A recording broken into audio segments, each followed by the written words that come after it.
About Gemara. This is Tuesday's Gemara, Daf Kufyud Beis, the penultimate page of Sanhedrin. Because Wednesday we finished Masechta Sanhedrin, which is so appropriate because Thursday's time is B'chorim and time to make a siyum. We're talking about the laws of Ir and Adachas. About Gemara, Daf Kufyud Beis, we're discussing those criteria for Ir and Adachas. So what you're telling me, one of the criteria is that you need two madichim, two people to convince them or persuade them to go and follow Avodah Zarah. What happens? The people themselves decided on their own to go ahead and worship Avodah Zarah. Mao, what would the din be? Do we say the Torah stress that has to be only in this particular modus operandi where there was a madichim, not if they convince themselves, or even they convince themselves the same thing?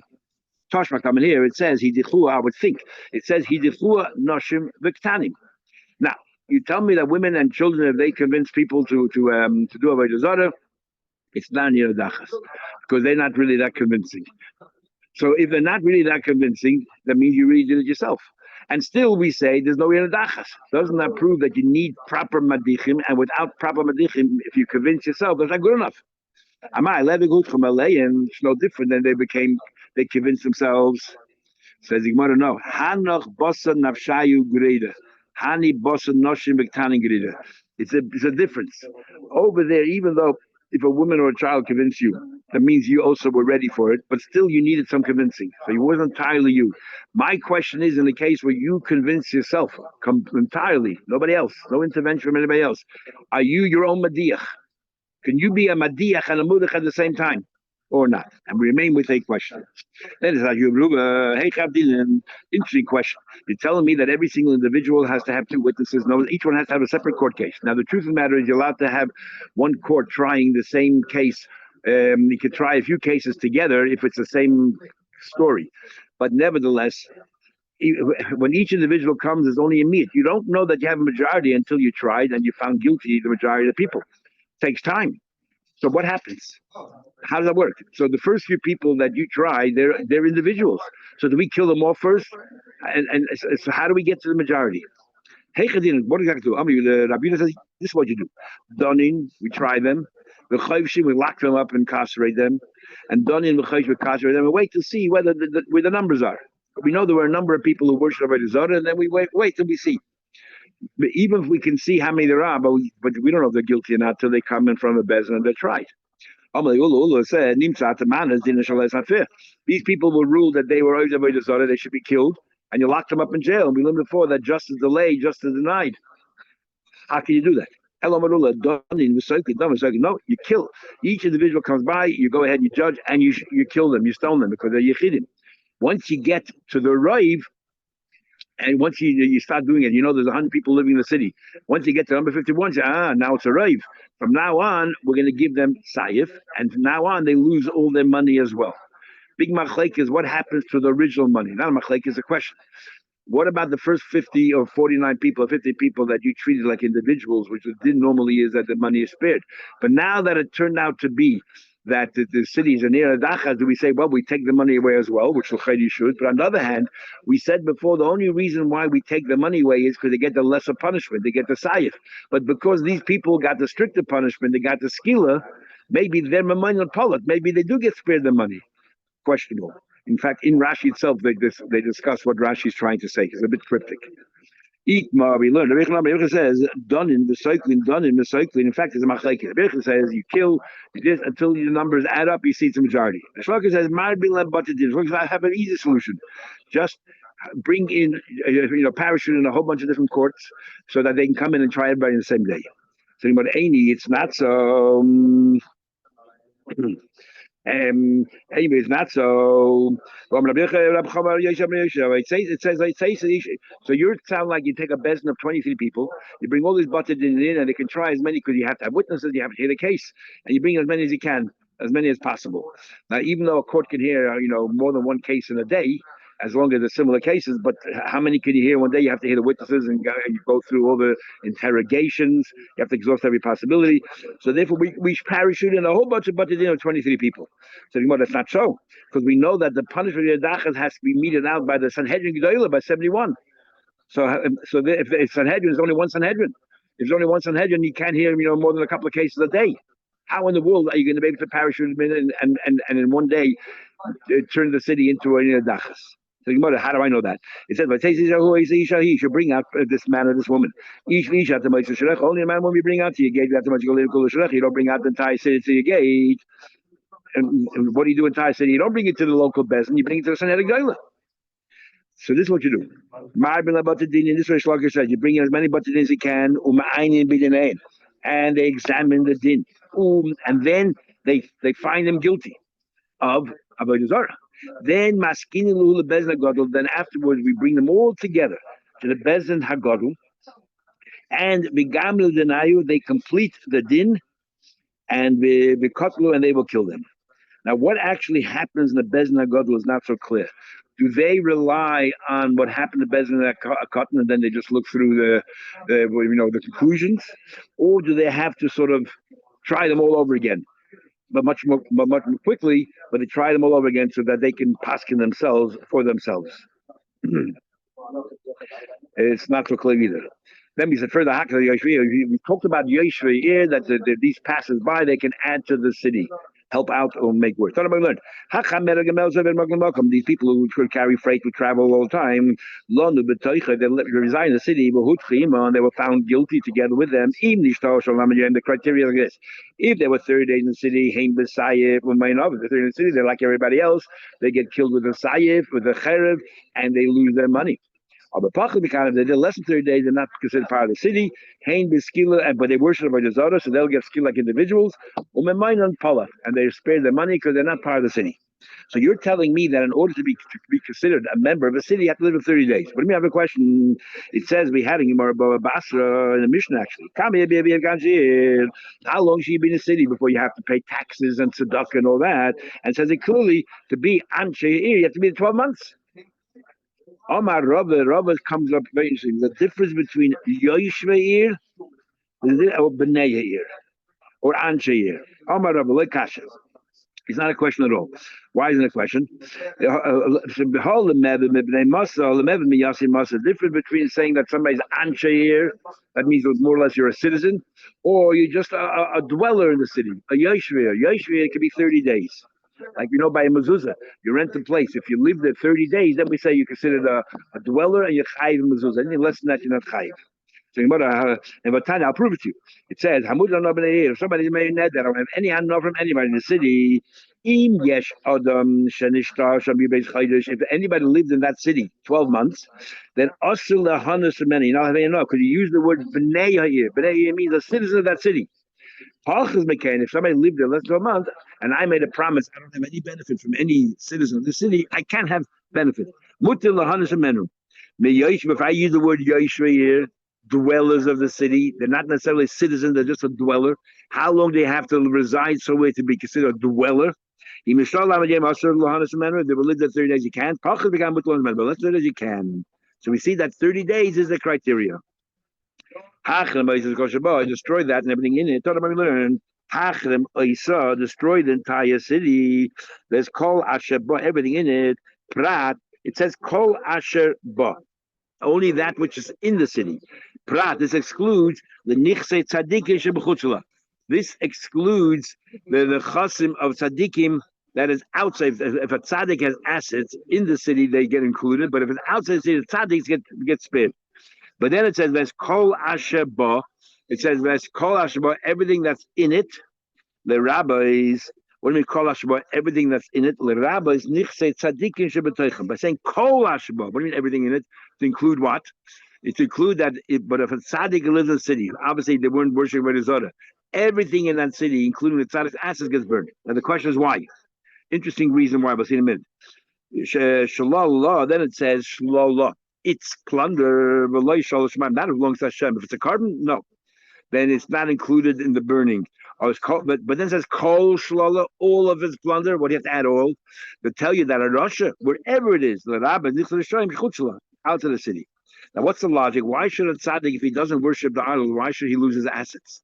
So you notice a very interesting thing. You have to wonder, why would the tzaddik live in such a city? They're all evil people. Why is he there? Obviously, he's there because the business is good, because the economy is good, and he has a good life. It's the money that attracts him to the city. So the money could be his letdown. Therefore, the money of the tzaddik has to be burned alongside everybody else. Because the money is his seducer, is his madiach. Why should they lose their assets? Why are they living in that city? Because their money caused them, therefore, they lose their money. We learned, it's called shalala. It says they gathered together all of its shalom. The rabbis, nichse, which says kol, all of its plunder, meaning all, to include nichse the shem chutzlah, the asset of Russia outside of the city. Chizah says, but it has to be close enough, even though Russia's assets outside the city are included, but it has to be close enough that you can still burn it in the same day. If it's too far away and you won't get it in the same day, you don't have to burn. Then Chizah also said, a picadna, security, something you're mining something from somebody. Now we don't know exactly what he means, but he says that it's tied to the people of the Ir Nadachas. They don't have to get burned. What exactly are we talking about? It's sitting in another city, the east of Begava. Sorry, if you tell me it belongs to members of another city, just happens to be in your city, then pshita. Of course, the mutar. It doesn't belong to anybody in the city of the Yonadachas. Why should he burn it? Lab shalalu. It's not the shalala. It's not the shalal of this particular. It doesn't pertain to the Yonadachas at all. The eladidu. What are we talking about? It belongs to a member of the city, but where is it? Away from the city. The east of Be'alacheres. Yeah, so and yet you make a blanket rule, you don't have to burn it. What do you mean? Depends. Didn't Chizah say a minute ago, depends? If it's close enough that you can bring it in, well, the assets of a Russia outside of the city are still have to be brought back in if it can be brought in the same day. Why is it mutter? The einig butts in the Torah. If you tell me you cannot gather and bring together, you already told us if it's too far away, you don't have to. It doesn't. I don't care why it's another city. Pekadon just sitting there saying, "Well, I know." I'll tell you what we're saying. We're talking about belongs to a person from another city, and it happens to be in the city of Dachas, and one of the members in Dachas is minding it and watching over it. The mafkedi b'toicha, it's inside. So what's the chiddush then? Doesn't belong to anybody in the city, so why should you burn it? You know what we're talking about here? He's going to kabel aleh achrais. Talk about a case.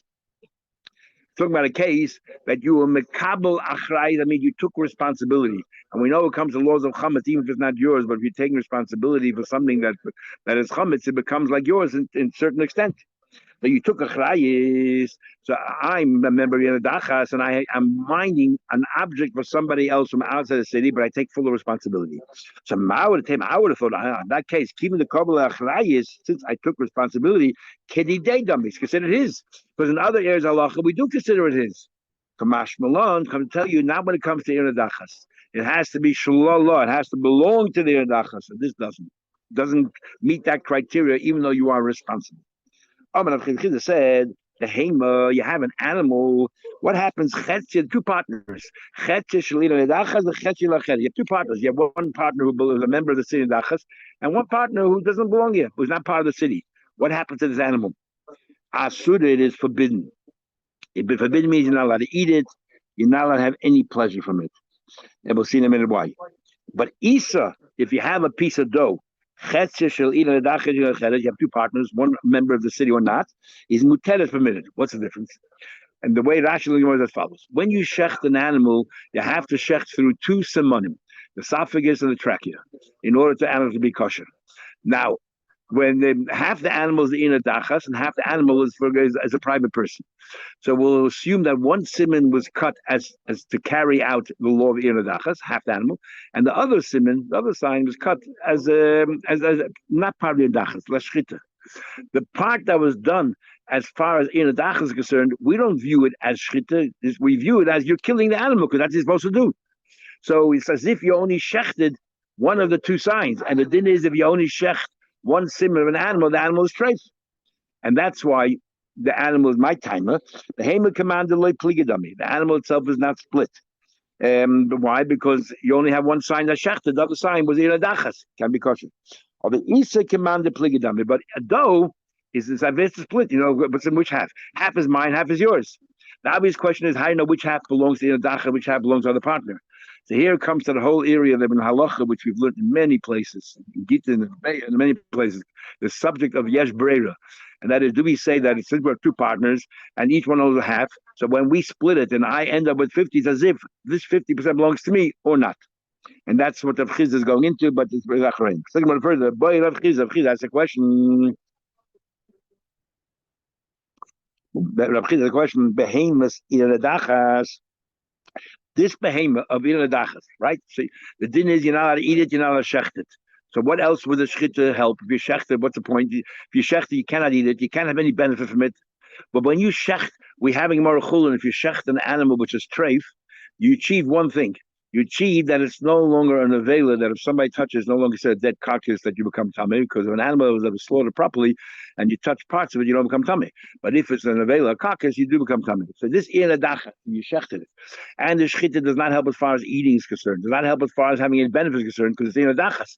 But does the shechita, do we treat it as shechita at least, that therefore if it's shechita, it's no longer tummy, or do we say because the Torah says kill it, and I don't care how you kill it, it's considered killing of Iradachas, not considered shchita. So can you have any benefit? Shchita if you does the shchita benefit at all? It's hanaba shchita. Can the shchita help? That it purifies it from the veil. Do we say if you do we say the Torah says kill it? And I don't care how you killed it. The fact is, we treat it as if you're killing a dachas. It's not shchita at all. It doesn't benefit. The fact is, you shechted it, even though you're also at the same time carrying out what the Torah wants from that you should kill this animal. Mahanyele shchita. The shchita was effective, and it's no longer considered a nevela carcass. My take. What's it in take? Boy, Rabbi Yisrael. Basic question. Seir noshim tzedkanias. You have these righteous women. And they're here. We just said that everything in the city, even tzaddikim, their assets have to be destroyed. What about the hair? How do we treat the hair of a person? Is it considered part of a person, or because eventually you always cut your hair off, even while it's growing, considered as cut off? Now, we did have a machlekes Chami many times. If kolaimid lebatza kebatzadami, kolaimid legaza kegazdami means something that's about to be cut off, do we say as if it's cut off or not? But we're discussing right here. We don't bring those tanaim in, but the general idea. Amar Rabbi says, Rabbi, it also says kol, all of it, everything. It means even things that normally you would not consider as part of it as to be burnt. Maybe here you would. So it says hadir is awesome. So Rabbi asks a question. What do you mean? You ask me the hair of a woman at tzaddik, and what about the hair? This is Rabbi Yosef asking the question, and usually it's Abaya who continuously challenges Rabbi Yosef, but here was Rabbi, which is very seldom. But Rabbi said, I don't understand your question. Tzaddik, then the hair of a tzaddik, and what about the hair of a rasha? Also, why should I be also? Because if it's attached to your body, the Torah says, what should you do? The Torah says in the Dachas, you have to gather together. Tikbois, you gather together, and then it says the main street in the plaza, and then the sarafta, you burn it. So there's only two steps, two stages, gathering and burning. But if it's attached to a human form, then you have to have a third step, cutting. So obviously that doesn't include something that you need to cut as well. It's only if it's missing gathering and burning. Here you have three steps. So I don't care if it's the hair of a rasha, the hair of a tzaddik, it doesn't make a difference. Of course, it's not included. It's part of the body. Elam says, I'll tell you what your question should be. The pei nachris, a wig. A wig. Hechidam. Here we're talking about people who were over the avodah zarah, and yet they were still worried about tznius, and they wore a wig. Complicated lives that they had. On the one hand, they were able to avoid the Zorah, and yet they still kept mitzvahs. Just like we had with Kaidach and Adas Kaidach, Oyman Pel's wife. We learned yesterday, that repelled all these people, because as soon as they saw a woman without wearing a wig, they walked away. It's not tznius, even though at the same time they were rebelling against Moshe Rabbeinu. Complicated people. What are we talking about? If the wig is sitting on her head, then as long as it's on her head, it's part of her body. Why would you take it off? Again, it's another step. It's not just gathering, you got to take it off her. And so the totally besifta. You're right. You're talking about the wig was hanging on a hook. And the question is, do we treat it like any other asset and say you have to burn it? But then you have to destroy it. Ideal keeping the eyelid of Novka continuously, she puts it on every time she goes outside or whatever, she puts it on and takes it off, perhaps kilavushadam, as if she's wearing it all the time, And if it's kalabusha dummy, we know that the clothes that they're wearing you have to burn. Tekum, it remains a question. It remains a question. Now, interesting. The clothing that's in her closet does get burned. It's only the clothes that you're wearing. This wig, you're telling me it's sitting on a hook. It's not actually she's wearing it, but because she constantly wears the same wig, then it's as if, and maybe also more than that, because it's a mitzvah and everything else, it's considered, it's more than just an ordinary item of clothing. That's an asset and you burn. Maybe it's considered more attached to her because the mitzvah makes it incumbent upon her to put her on. Something more further, Teiku. That's kosher. You bring everything into the plaza. When there's no plaza, one opinion says, you take it to Pasuk literally. No rechayva, there's no plaza, there's no square there where you put it in. That's it. Then there's no iradachas. And Akiva says, create one. Create one. Either extend the walls I told you before the argument Rashi Rambam, or you just build a new plaza. And building a new plaza didn't exist before, and that's the argument. But my community, the Torah says you should bring it back to the plaza, which was already in existence. And if you don't have one, there's no yerdachas. Means you can create a new one right now. Then it says the hekdesh sheba. What do you do with the hekdesh with the bedek abayis? You redeem it. You redeem it. Now, what about, so that's kosher bedek habayis. You also have kosher mizbeach. And kosher mizbeach, you have different kinds. Kosher mizbeach are kabbanas that are consecrated for the mizbeach. So you have kosher kochim and kosher kalim. Kosher kochim, the animal itself is sacred, then he goes on to mizbeach. And kosher kalim are animals that you donate on a voluntary basis. A korban shlomim, a korban toida. These are kosher kalim. When it comes to kosher kalim that you consecrate, there's a machlekes as to whether they're considered yours. Mom and bailim. Rabbi Saguli says that's considered mom and bailim. It's yours, and the Chacham say no. The moment you consecrated it, even though you're responsible for it, even though it's a kachim kalim, it already belongs to Hashem. Even though you're going to get part of it back, whatever you're getting back is coming back to you from the Eibusher. It's not like it's mine. So that's an argument. Another thing is, if Shimon has a discussion, if I set aside a carbon, but I say Harei Alai, there's two kinds of promises. One is Harei Zu, one's Harei Alai. If I say Harei Zu, this animal is a carbon, the animal dies, that's it, I'm exempt. But if I say Harei Alai, I take upon myself to bring a carbon and I set aside an animal, the animal dies, it doesn't exonerate me. I got to bring another animal up because you're responsible. And according to Rab Shimon, if you're responsible for the carbon, is as if the mammon is as if it's already yours, it's totally yours until you actually bring it up to the base of Hamikdash. Now, why that's relevant, we'll see in a minute. So we're talking about kachim. What happens with kachim? Animals you set aside, and there's all kinds of kabbanas.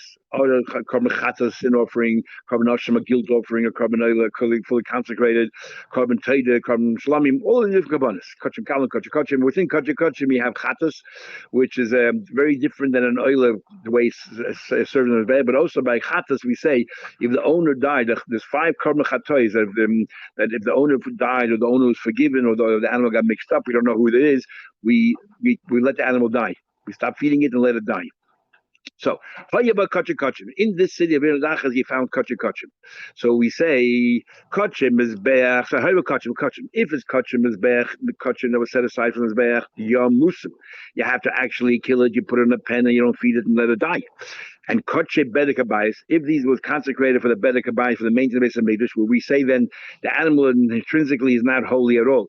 It's only the value of the animal that becomes consecrated. And what you do is you redeem it from the base of Mikdash. You give them money in lieu, and you take this animal back and it becomes now yours. Is kachim bedek habayis, even if you redeem it. What about trumas? When it comes to truma, because truma is sacred on the one hand, yirkavu. On the one hand, you can't use it because it belongs to the kohen personally, so therefore it should be burnt. On the other hand, it is kodesh, we don't want it to be burnt, so therefore yirkavu, let it decay. U'maisa sheni, what about maisa sheni? Which is the 10% that you have to bring with you to Yerushalayim and eat it in Yerushalayim, or kisman, but all that it's yours, you eat it for yourself. But we don't want you to, so that you have to go ahead and hide it. We don't want you to burn it, and then you can't eat it. What exactly are we talking about, Ma'aser Sheni? Which stage it is at, we will see. Shimon comes along and argues, and he says, you look at the Pasuk says that it says behemta.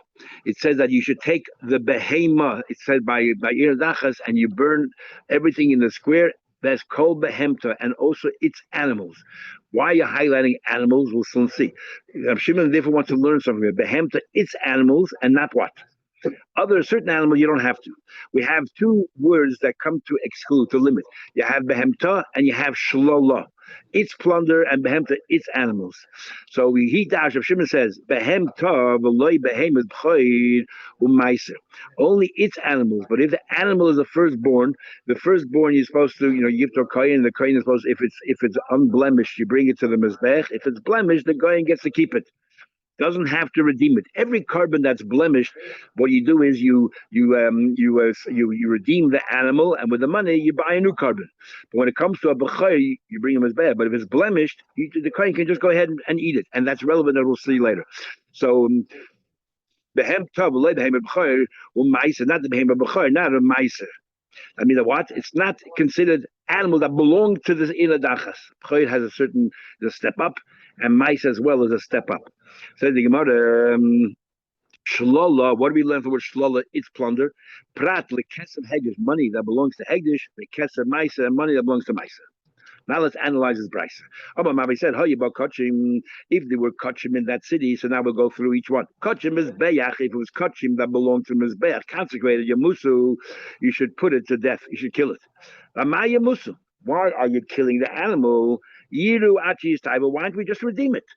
Okay, so he's telling me that this animal belongs to Hashem. It's not really part of the Nedachas. On the other hand, we don't want to use an animal from Nedachas to a carbon. So why kill it? Let it just wander about, Achi is taivu, until it contracts a blemish. And then what you do is you sell it, and with that money, buy a new animal, bring it back. The Yiplu, the man and Dove, bring it back. Rabbi Yechon says, you're right. But we can't do it. You know why? Because zevach l'shoyim te'eva, that the animal is considered abomination, that even the money that you receive in lieu of the animal is tagged to a iradachas. You can't bring that as a carbon. You have no choice. Kill the animal. Reish Lakish says no. If it's an ordinary animal, if it's an ordinary carbon like an oil or shlamim, says an oil or an osham, says Reish Lakish, clearly. You're right. You let it wait till it has a mum, you redeem it, and with the money you buy a new animal. Because the money, as Wilmaro explained, the money itself is not in any way tarnished. The fact that it's tagged to Nedachas. But so what's going on over here? Why we're killing the animal? We're talking about Kotshim Shechayev, and you're responsible for, and that changes everything. Because the moment you're responsible is considered your animal. Because if the animal dies, you got to bring another one. As if it's yours.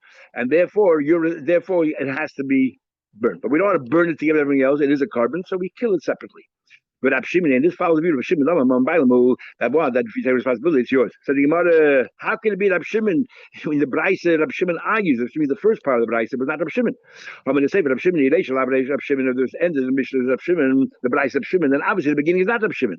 So you say, right. Ella, we're talking about today, which animals we are going to kill? We're not going to let it wander about and use the money because it belongs to Hashem and therefore it's not part of the city and use the money to buy a new carbon. We're talking about kachim kalim, like a carbon shlamim, a carbon taida, these kind of animals where you get most of the animal for yourself. And this follows a view of Isaac Lili, who holds kachim kalim, mum and bailim. Avo kachim. So according to Reish Lakish, what would the din be if it would be, let's say, a carbon asham or a carbon oila, kachim? It belongs to Hashem. It's not part of the Nedachas. So on the other hand, we cannot bring the animal itself in the Mizbeach. It's not appropriate. So therefore, you let it wander about, contract a mum, and you redeem it. Ma'ayiv, do you redeem it? So that's the question. Why make a distinction or a contrast between karbanas that belong to the Mizbeach and animals that you consecrated for maintenance of the base of Migdash? Make a distinction within karbanas itself, whether it's considered, whether it's kachim, the din is that it doesn't get burnt in the Nedachas, and when it's kachim, that it does, or that you have to kill it. In kachim, you just redeem it. Adatani is safer. Why make a distinction? Release the bit day. Make a distinction within kabbanas itself. When do we say that you have to kill the animal because it belongs to you in kachim kalim, like a korban shlamim, where you end up with most of the meat. Avo kachim, when it comes to a sacred animal, the animal itself, there it belongs to Hashem. In that case, wait till it has a mum, and then you have to redeem it. So the Gemara, you're right. Could have said that. The problem is that not all animals you can redeem. A carbon chatas, if there would have been a carbon chatas in the Yenadachas, because we're killing all the people in that city, it's now considered a chatas without an owner.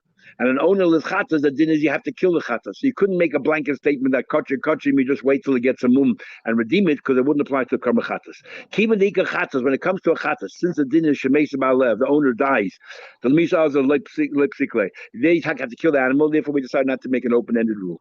I understand why Rabbi Yechon that you can redeem the animal by kachim because he says the money also is tarnished. The carbon of a Russia is an abomination.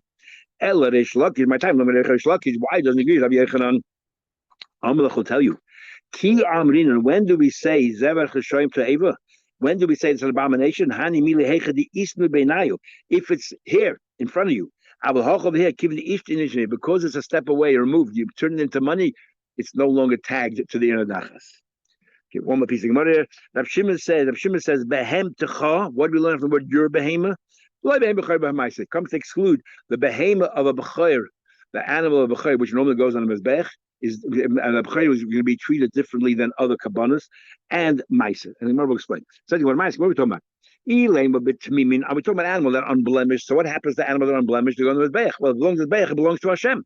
If it belongs to Hashem, of course, it's not part of the Ira and the Dachas. So Shalosh Shemayim, it belongs to Hashem. So what's the problem? Ella, we're talking about it here. So in other words, the din will be the same, but why do you have to learn from the word behem techa? Learn it from the word shalom. It says shlala, it's plunder, but not if it's shalosh shamayim. A pchoy that goes on the mizbeach is shalosh shamayim. Ella bebalimumi, we're talking about an animal with a blemish. If an animal with a blemish, who owns the animal with a blemish? The kohen himself. So that's his personal asset. Why taka doesn't get burned? Shlalon, it should be part of the asset and it should get destroyed. So why does Shimon say that, that's not included? So we have two versions here. We have Ravina and we have Shmuel. But Ravina says, we're talking about it has a blemish. You're right. If it has no blemish on it, this kohen has no blemish on it, it's not included in the dachas. So we're talking about there's a blemish. So what? If there's a blemish, how come it's not included in the dachas? So now belongs to the kohen. From this word behemtecha, because behemtecha means an ordinary animal. Here, this animal has an additional name. A behemoth pchay with a blemish. Because it has an additional name, therefore, it's not included in the inner dachas. Only if you can eat as an animal in its own right. They're not eating behemtecha, but b'choy ma'aser. The shalosh shamayim. They're over here because it's shalosh shamayim. It's not considered part of behemtecha, and therefore they don't. You have to learn from a different place. They don't. So even though the animal has a mum and now it belongs to the kohen, but because it's not just an ordinary animal, it's an animal that started out from the Beis Hamikdash, and therefore you're eating it because it's a behemoth that is a pchoyer with a mum. It's called, has a shem levai, an additional name with it. It's not part of the dachas. So this animal, which is a pchoyer or ma'aser, that the 10th animal you give to the thing, it's not in the dachas, and that's why Rav Shua said you can keep it. Well, pligay the Shmuel. This argues Shmuel. The Shmuel, what did it mean? Shmuel. The Shmuel says hakol karev, hakol nit. The Shmuel argues. He holds that a pchoyer, if it has no blemish, you cannot use it. Not like if you Ravina said a pchoyer no blemish, a shalosh shamayim belongs to Hashem, no problem. Shmuel can argue, and Shmuel holds very interestingly. He's like this. There's two kinds of kabbanas. A carbon that has a blemish that you have to redeem, and a carbon that has a blemish you don't have to redeem. A carbon that has a blemish that you do have to redeem is an ordinary standard carbon. It's called shalosh shamayim, and therefore it's not part of the dachas. But an animal that you don't have to redeem, is considered yours. You don't have to do anything to make it yours. Naturally, it has an affliction. Automatically becomes yours. That means the animal is yours. It's part of the dachas. Only time it's not yours is if there's a blemish. So he argues with Ravina an understanding of b'chayr with a blemish, whether it's considered part of the dachas, which what Shmuel says, or not. Or it's not part of the dachas because it has an additional name, as we see right here. And Shmuel said it's cryptic and very nebulous. Hakol karev, everything is brought up, but hakol lived, everything's redeemed. My comment, what in the world is Shmuel saying? Achikam, this is what he's saying. Two kinds of kabbalas. If we bring it on the back when it's unblemished, and it's redeemed when it is blemished, mishlola imayit. Then you learn out from the word shlola. This belongs to Hashem. This belongs to Hashem. Even when you has a mum and you redeem it because you have to do something to make it yours, that means it's coming from Hashem. So it's not yours. But any animal that when it's unblemished, you bring mizbeach. But in order, if it has a blemish, automatically becomes mine. You could go the behema nafka. It's included from behema, and therefore he says that that is mamish considered yours, and it would be part of the nadachas. It would be part of the nadachas. What's a shimon comes excluded is if it's unblemished. Okay, we'll stop here. We'll continue tomorrow. Back to normal time at 7 o'clock.